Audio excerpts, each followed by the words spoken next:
இல்லாத ஒரு தலைவரை தேடுகின்ற இனமாக தமிழ் இனம் மாறி இருக்கு. செலவழிக்கிற காசுக்கு என்ன நடக்குது என்றது சம்பந்தமான ஒரு புரிதல் வேணும். அடிப்படையில் எனக்கு ஒரு வீடு இருக்கா, எனக்கு ஒரு சாப்பாடு இருக்கா. ஒவ்வொரு ஆளுக்கும் ஒவ்வொரு தலைவர்களை பிடிக்கும், அது அவர்களுடைய விருப்பம். எனக்கு புட்டு பிடிக்கும், இடியப்பம் பிடிக்கும், எந்த சாப்பாடு பிடிக்கும் என்றால் அவருடைய தனிப்பட்ட வாழ்வியல் பிஹேவியர்ஸ் வேண்டியான்றது இலங்கையினுடைய தமிழ்நாடு இலங்கையின் எத்தனையோ மடங்கு 6 மடங்கோ இன்னும் கூட தெரியாது. வணக்கம் மக்களே, இந்த ஒரு மிக முக்கியமான ஒரு காணொளியில் நான் உங்களை சந்திக்கிறேன். இது இந்த அரசியல் சம்பந்தப்பட்டு கதைக்கிற அல்லது அரசியல் சம்பந்தப்பட்ட விழிப்புணர்வாக கதைக்கிற ஒரு இறுதி காணொளியாக கூட இருக்கலாம் மேபி. என்றாலும் சில விஷயங்களை சமூகத்துக்கு சொல்லி ஆகணும். பொது ஊடக பரப்பில் இருந்து கொண்டு, கலை உணர்வாளராக இருந்து கொண்டு, ஒரு சமூக ஆர்வலராக இருந்து கொண்டு இந்த விஷயத்தை நான் ஏன் கதைக்கிறேன் என்றால், ஒரு சின்ன தெளிவுபடுத்தலுக்காக கிட்டடியில் நான் அநேகமான காணொளிகளில் குமரன் சருக்கு ஆதரவாக தெரிவித்த காணொளிகளில் சரி, அதுக்கு முதல் சரி, அதுக்கு பிறகும் சரி, கிட்டத்தட்ட 3 காணொளிகளில் சினிமா சார்ந்தவர்களை அவர்களுடைய பின்புலம் சார்ந்து ஒரு தலைவர்களாக ஏற்றுக்கொள்கிற மனோநிலையில் நான் இல்லை என்றதை சொல்லியிருப்பேன். அதுக்கு நிறைய விளக்கங்கள் அதிலேயே சொல்லிட்டேன்.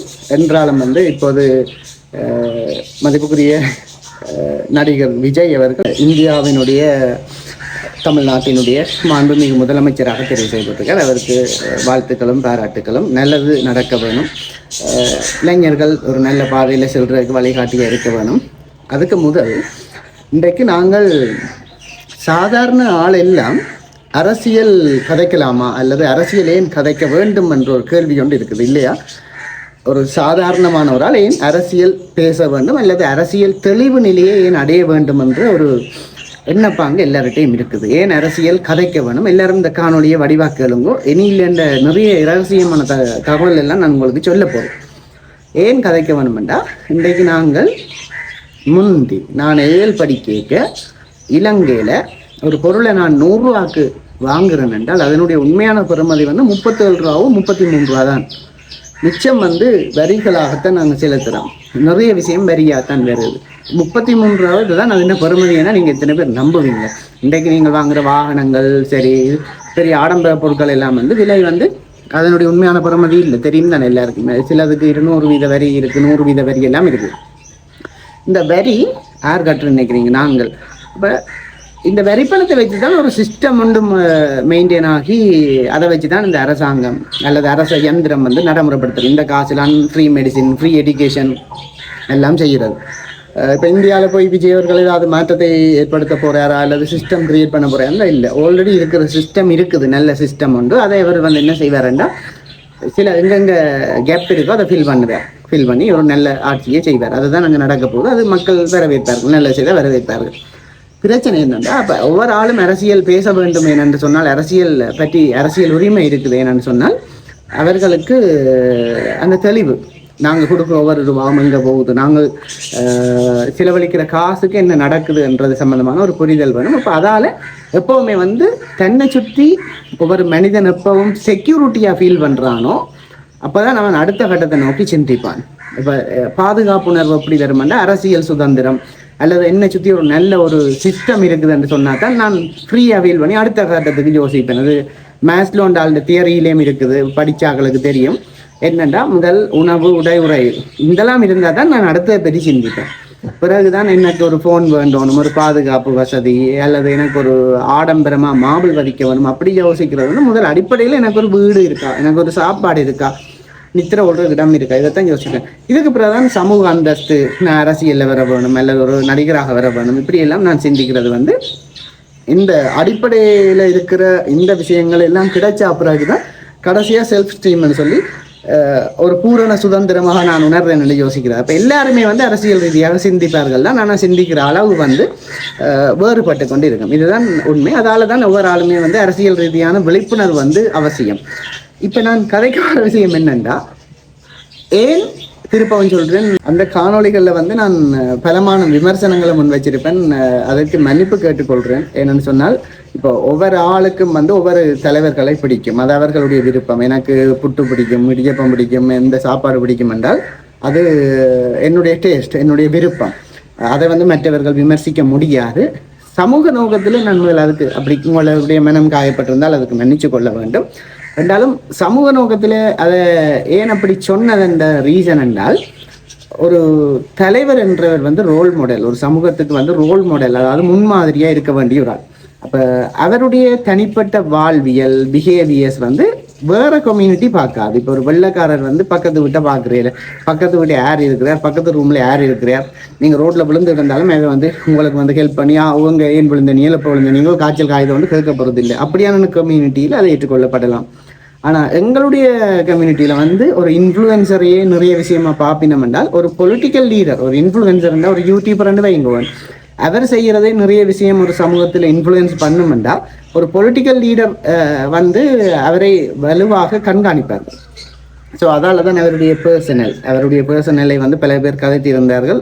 அதுக்குரிய ரீசன் வந்து அவருள்ள காழ்ப்புணர்ச்சின்றதுக்கு அப்பால் எங்களோட கல்ச்சர். அது இப்போ மற்றவங்க பார்க்குற ஆட்கள் எல்லாத்தையும் வந்து கொப்பி பண்ணக்கூடிய சான்ஸ் இருக்குது. நிறைய விஷயங்கள் வந்து இப்போ ஒரு திரைப்படங்கள்ல நிறையவே எல்லா திரைப்படங்களையும் தான் சொல்கிறேன், தனிக்கு அவற்ற திரைப்படம் மட்டும் இல்லை, எல்லா திரைப்படங்கள்லேயும் வந்து வன்முறையான காட்சிகள், வன்முறையான விஷயங்கள் வந்து காட்டப்பட்டிருந்தது ஆல்ரெடி. அப்போ அவரே வந்து ஒரு லீடராக வரைக்க இப்படி இருந்தவரே இப்படி வந்துட்டார், நானே நல்ல இது செய்ய வேணும், ஏன் இப்படி எல்லாம் இதென்றால் எங்களோட சமூகம் ஏற்றுக்கொள்ளுதானே என்ற ஒரு மனநிலைக்கு எல்லாரும் வர சான்ஸ் இருக்குது. அப்போ அந்த ஒரு ரீசனால தான் ஒரு ரோல் மாடலிங்ன்ற ஒரு விஷயத்தால மட்டும்தான் அவரை வந்து அந்தந்த காரணங்களுக்காக விமர்சித்திருந்தது. மற்றது பூகோள அரசியல் ரீதியாக இலங்கைக்கும் இந்தியாவுக்கும் இடையில நிறைய தொடர்புகள் இருக்குது.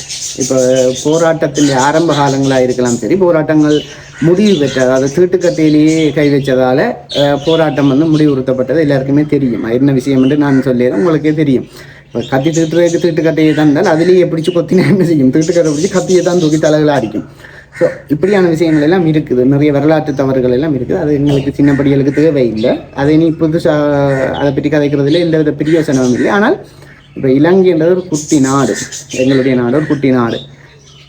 இந்தியான்றது இலங்கையினுடைய தமிழ்நாடே இலங்கையின் எத்தனையோ மடங்கு, 6 மடங்கோ இன்னும் கூடவோ தெரியாது, அப்படி ஒரு பெரிய நாடு. அப்போ அந்த அரசியலை இங்கே பேசுறது என்னன்னு சொன்னால் அங்கத்திய விஷயங்கள் இங்கே இன்ஃப்ளூயன்ஸ் பண்ணுது, அல்லது அந்த விடயங்கள் வந்து ஏதோ ஒரு வகையில் இங்கே பிரதிபலிக்குது, கண்காணிப்புக்கு உட்படுத்தப்பட்டு கொண்டிருக்குது. இப்போ ஒரு விஷயம் இல்லாமல் செய்யப்பட்டாலும் சர்வைலன்ஸ் ஒன்று இருக்கும், தெரியுமா உங்களுக்கு? நான் அதைத்தான் இப்போ சொல்ல வரேன். உங்களுக்கு நிறைய பேருக்கு என்னன்னா, ஒரு விடயம் ஒரு பிரச்சனையிலிருந்து அகற்றப்பட்டாலும் அதிலிருந்து சர்வைலன்ஸ் இருக்கும். சர்வைலன்ஸ்ன்றது உங்களுக்கு தெரியும், சிசிடிவி சர்வைலன்ஸ் என்று முன்ன கொட்டி இருக்கும், சிசிடிவி போட்டி இருக்கிற இடங்கள்ல. சர்வைலன்ஸ் என்னண்டா collecting data for taking action, தரவுகளை சேகரித்து செயற்படுத்துறது என்றதான் சர்வைலன்ஸ். இப்போ சர்வைலன்ஸில் தான் நிறைய விஷயங்கள் வைத்திருக்கப்படும். ஒரு போராட்டம் முடிவுறுத்தப்பட்டாலும் அது மீள என்ன மாதிரி வருது, இப்படியான விஷயங்கள் வந்து முன்னிறுத்தப்படும். கிட்டத்தட்ட சொன்னால் கிரிமினல் இன்வெஸ்டிகேஷன் டிபார்ட்மெண்ட், அதே மாதிரி புலனாய்வுத்துறையினர், ஐ குரூப்னு சொல்லுவீங்க, அவையெல்லாம் வந்து இதைத்தான் செய்யணும், collecting data for taking action. அப்போ இப்படியான ஒரு விஷயம் வந்து இலங்கையிலே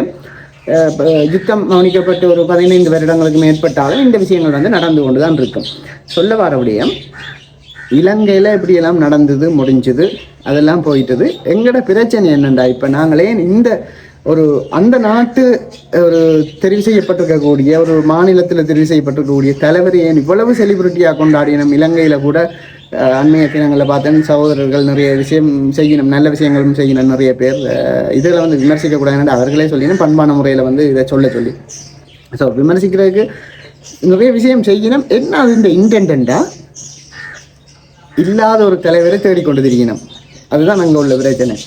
இல்லாத ஒரு தலைவரை தேடுகின்ற இனமாக வந்து தமிழ் இனம் மாறி இருக்கு. தலைவர் என்ற ஒரு ஆள் இல்லை. அப்போ யார் வந்தாலும் அதை ஏற்றுக்கொள்கிற ஒரு மனநிலை, அதை கொண்டாடக்கூடிய ஒரு மனநிலையில் இருக்கணும். அதை விட சினிமா சார்ந்து விஜய் அவர்களை வந்து நிறைய படங்களில் தலைவராக பார்த்தவர்களுக்கு நேரடியாக தெரிவு செய்யப்பட்டது வந்து சரியான மகிழ்ச்சி. அது ஒரு ரசிகர் என்றதிலும் கடந்து வெறித்தனமான ரசிகர்களாக மாறி இருக்கக்கூடிய ஒரு இனமாக மாறி இருக்குது. பிரச்சனை என்னென்றால், அந்த சில ரசிகர்கள் சொல்லினும் இலங்கையிலேயும் வந்து நிறைய மாற்றங்களை நாங்கள் ஏற்படுத்துவோம், போராட்டங்களை ஏற்படுத்துவோம். இங்கே தான் பிரச்சனை ஒன்று இருக்கு. என்னென்ன சொன்னால், இப்படி வந்து இப்போ இந்தியா ஒரு பெரிய வல்லரசு நாடு, ஆனால் அவர்களோடு நேரடியாக அப்படி எந்த விதமான அறிக்கைகளும் அவர்களுக்கு எந்த வித ஒரு பயமோ பதற்றமோ இருக்க போகிறதில்லை. அவர்கள் அவ்வளவு கட்சான நாடு, ஆனால் இது வல்லமை உள்ள ஒரு நாடு கூட. ஆனால் அவர்கள் கூட ஏன் அப்படி கதைக்கிறீர்கள் என்று சொன்னால், இலங்கைக்கு என்று சொல்லி ஒரு இறைமை இருக்குது. அதான் அந்த எங்கட நாட்டுக்கு வந்து சில உரிமைகள் அதிகாரங்கள் இருக்குது, அதை மீற முடியாது தான் யாரும். அப்படின்னா நிறைய இப்போ ஒரு அங்கத்தையான் படையை கொண்டு வந்து இங்கே இறக்கி போட்டு செய்யலாமே, அப்படி செய்கிறது இல்லை. இங்கே சிஸ்டம் இருக்குது, அதுக்கு இல்லாததான் நிறைய விஷயங்களை செய்யலாம். சில ரசிகர்களை பார்த்தேன், அவர்களில் இருக்கிற ஒரு மரியாதை அல்லது அதிதீவிரமான ரசிக மனப்பான்மையில் நாங்கள் இங்கே வந்து போராட்டம் நடத்துவோம், உலகத் தமிழர்களுக்கும் இலங்கை தமிழர்களுக்கும் வந்து விஜய் விடிவு பெற்று தருவார் என்ற கதைகளை எல்லாம் பார்க்கக்கூடிய மாதிரி இருந்தது. என்னன்னு சொன்னால் இப்படித்தான் இந்தியா வந்து இலங்கை என்ற ஒரு நாடு அல்லது யாழ்ப்பாணம் என்ற பிரதேசம் வடக்கு பிரதேசத்தில் வந்து தீவிர கரிசனோட இருக்கும். ஏன்னா கீழே இருக்குது, உங்களுக்கு தெரியும். அது இந்த பூகோள புவிசார் நிலைமைக்கெல்லாம் இந்த இடம் வந்து ஒரு தேவையான இடம். ஸோ அதால் சர்வேலன்ஸில் தான் அது வச்சிருக்கும், அந்த நாடு வந்து வச்சிருக்கும். அவர்கள் எங்களுக்கு ஒரு தொப்புள் கொடி உறவுகள், அதை விட மிகப்பலம் வாய்ந்தவர்கள். அவை இந்த இன்ஃப்ளூயன்சஸ் இங்கே நிறைய பேர் இருப்பினும் அவர்கள் வந்து தேவையான ஆட்களை வச்சிருப்பினும் இங்கே உங்களுக்கு விளங்கும். அவர்கள் ஊடாக நிறைய வேலை திட்டங்கள் போய்கொண்டு தான் இருக்கும். நாங்கள் வந்து என்னன்னு சொல்றேன்னா ஒரு குழப்பமான மனநிலையிலே ஏதோ எல்லாம் பிதற்றினம், மக்கள் எல்லாம் ஏதோ எல்லாம் பிதற்றினம். இதில் பிதற்றதே ஒன்றும் இல்லை. இந்திய அரசு இப்போ அவங்களுக்கு நல்லது தான் செய்யும், நல்லது செய்தால் நல்லது. அவர்களை வந்து நாங்கள் ஒரு அவேண்ட ஒரு அரசாங்கத்துக்குள்ள போயிட்டு இங்கே இருந்த ஒன்று விமர்சிக்கிறது வந்து நாங்கள் வந்து ஒரு சின்ன ஆட்கள், அதை எப்போ நாங்கள் உணர வேணும். மற்றது இலங்கைக்கு சொல்லி ஒரு இறைமையும் இருக்குது. அப்போ ரசிக மனப்பான்மையில் இருந்து கொண்டு இலங்கையினுடைய இறைமையை பாதிக்கிற மாதிரியான சில கருத்துக்கள் வரைக்கும் அது இங்கேதான் கவர்மெண்ட் அதை எப்படி பார்க்க மாட்டேன்னு தெரியாது. என்னன்னு சொன்னால் அதான் நான் சொன்ன மாதிரி இல்லாத தலைவரை தேடுகின்ற இனமாக வந்து எங்களுடைய இனம் மாறி இருக்குது. ஸோ இதுதான் விஷயம். ஒரு மாற்றங்கள் வர வேணும் தான், இல்லை. ஆனால் அதுவே இப்போ ஒரு தலைவராக பார்க்க அவர்கிட்ட கேரக்டர் வந்து அவருடைய அந்த லீடர்ஷிப்புக்கு கீழே இருக்கிற கிளைண்ட்ஸில் வந்து பிரதிபலிக்கத்தான் போகுது. ஆனால் அதை எப்படி பார்க்க போகிறோம்ன்றதான் பிரச்சனை. இப்போ பார்த்தீங்கன்னா இப்போ விஜய் அவர்களுக்கு வந்து 1 கோடிக்கு மேற்பட்ட வாக்குகள் விழுந்தாலும் அநேகமான வாக்குகள் வந்து அந்த ஜெனரேஷன் Z, அந்த குறிப்பிட்ட வயது குரூப், கிட்டத்தட்ட 15க்கும் 45 வயதுக்கும் இடையிலேயே அந்த அவர்களுடைய சனத்தொகை பரம்பலை பார்த்தால் 52% மக்கள் தொகை இருக்குது குடித்தொகையில். அதில் கிட்டத்தட்ட 50% ஆட்கள் வாக்காளர்கள் நினைக்க கூட அந்த பேரும் வந்து அவருக்கு போட்டிருப்பினும் மாற்றம் தேவை இல்லை என்று இல்லை. ஆனால் அவருடைய எதிர்கால செயற்பாடுகள் இளைய தலைமுறையை ஒரு நல்வழிப்படுத்துறதாகவும் திரைப்படத்தில் வந்த காட்சிகளுக்கு எதிர்மாறாக ஒரு கம்யூனிட்டியை கொண்டு போகிறதா இருக்க வேணும் என்றதான் தமிழர்களுடைய ஒரு ஆசையாகவும் இருக்கிறது. இதுதான் என்னால் சொல்ல முடியும். இதுதான் எங்களுடைய ஒரு அன்பான வேண்டுகோளும் கூட. மீண்டும் சொல்லுறேன், யாருடையாவது மனம் நோக பேசியிருந்தால் மன்னித்துக் கொள்ளுங்கள். நன்றி, வணக்கம்.